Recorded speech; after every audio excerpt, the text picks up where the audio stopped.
சிம்பிளாக டேஸ்டியாக ஒரு பொட்டேட்டோ ஃப்ரை பார்த்துடலாமா? இந்த பொட்டேட்டோ ஃப்ரைக்கு நான் 4 பொட்டேட்டோ வந்து எடுத்துக்கிட்டேன். அந்த 4 பொட்டேட்டோவுமே நல்லா தோலை வந்து பீல் பண்ணி எடுத்துக்கிட்டேன்.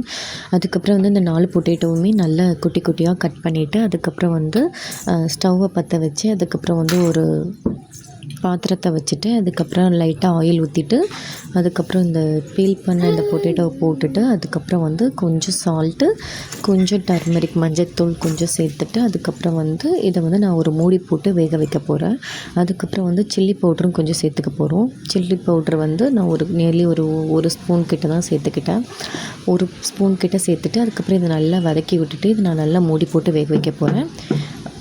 ஒரு 5 to 10 ஒரு 15 மினிட்ஸ் வரைக்கும் நல்லா மூடி போட்டு வேக வைக்கும் போது நமக்கு அந்த இது நல்லா வெந்து வரும்.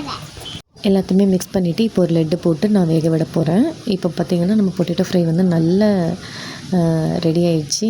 இது வந்து நல்லா வெந்துருச்சு, சூப்பராக வந்துருச்சு. ட்ரை பண்ணி பாருங்கள். ட்ரை பண்ணி பார்த்துட்டு எப்படி இருக்குன்னு கமெண்ட்டில் சொல்லுங்கள். தேங்க்யூ ஃபார் வாட்சிங். சப்ஸ்கிரைப் விவை வ்ளாக்ஸ்.